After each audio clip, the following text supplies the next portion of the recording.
চট্টগ্রামের চকবাজার থানার ব্যারাক থেকে এএসআই ওহিদুর রহমানের ঝুলন্ত মরদেহ উদ্ধার করা হয়েছে। আরও জানাতে যোগ দিচ্ছেন সহকর্মী আবদুল্লাহ রাকিব।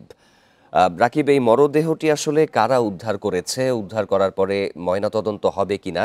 শরীরে প্রাথমিক কোনো দুর্ঘটনা বা হত্যার কোনো আলামত দেখা গেছে কি? মূলত যে পুলিশ কর্মকর্তা মারা গিয়েছেন, তার মরদেহটি 11:30টার দিকে তিনি যে ব্যারাকে থাকেন, অর্থাৎ থানার চকবাজার থানার 3তলা ভবনের সেই তার রুম থেকে সেই মরদেহ উদ্ধার করা হয় ঝুলন্ত অবস্থায় যে পাওয়া যায়, যেটি তার সহকর্মীরা জানিয়েছেন আমাদেরকে। এবং সেই মরদেহ পাওয়ার পরই ঝুলন্ত অবস্থা থেকে পুলিশের কর্মকর্তারা তার সেই মরদেহটি নামিয়ে পরবর্তীতে চট্টগ্রাম মেডিকেল কলেজ হাসপাতালে মর্গে নিয়ে আসা হয়।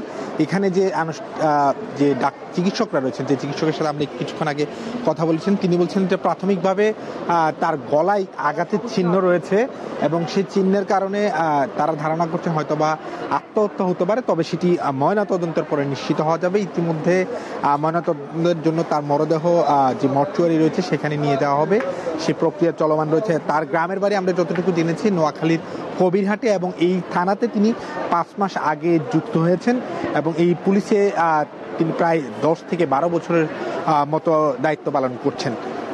তবে পুলিশের যে কর্মকর্তারা রয়েছেন চকবাজার থানার, তারা যেটি জানিয়েছেন পারিবারিক কলহের কারণে এই আত্মহত্যার ঘটনা ঘটতে পারে বলে তারা ধারণা করছেন। তবে তার পরিবারের সদস্যদের আমরা এখানে কাউকে পাইনি, সকলেই গ্রামের বাড়িতে থাকেন। তো হয়তো বা পরিবারের সদস্যরা এলে ময়নাতদন্ত শেষে তার পরিবারের কাছে মরদেহ হস্তান্তর করা হবে। এখন পর্যন্ত তার মরদেহ চট্টগ্রাম মেডিকেল কলেজ হাসপাতালের লাশ ঘরে রাখা হয়েছে, আমরা দেখাতে পারছি নিশ্চয়ই। এবং আমরা যে খবরটি জেনেছি, গতকাল রাতেও তিনি তার পুলিশের যে দায়িত্ব, সেই দায়িত্ব পালন করে রাতে তার ব্যারাকে এসেছিলেন এবং সহকর্মীদের সাথে কথাবার্তা বলেছিলেন এবং স্বাভাবিক ছিল। এবং তারা বলছেন যে তাদের সাথে কোনো ধরনের বাকবিতণ্ডার ঘটনাও ঘটেনি এবং কি কারণে আসলে পারিবারিক কলহ সেটি আসলে তিনি আসলে তার সহকর্মীদের সাথে কখনো আলাপ আলোচনা করেনি। তবে এখন পর্যন্ত তার পরিবারের সদস্য বা অন্যান্য মাধ্যমে পুলিশের যে কর্মকর্তারা রয়েছেন তারা প্রাথমিকভাবে যে খবরটি বলছেন যে পারিবারিক কলহের কারণে হয়তো বা এই দুর্ঘটনাটি ঘটতে পারে।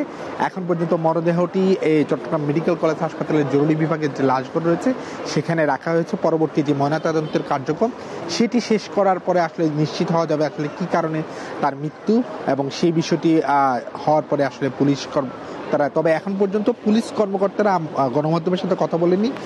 তারা আসলে এই প্রক্রিয়া, যে পুরো প্রক্রিয়া যে আছে সহকর্মী, সেই প্রক্রিয়াটি আসলে শেষ করার পথে রয়েছেন। এখন পর্যন্ত এই ছিল আমাদের কাছে চট্টগ্রাম মেডিকেল কলেজ হাসপাতাল থেকে সর্বশেষ। চট্টগ্রামে পুলিশ সদস্যের ঝুলন্ত মরদেহ উদ্ধার করা হয়, এ বিষয়ে জানাচ্ছিলেন সহকর্মী আবদুল্লাহ রাকিব।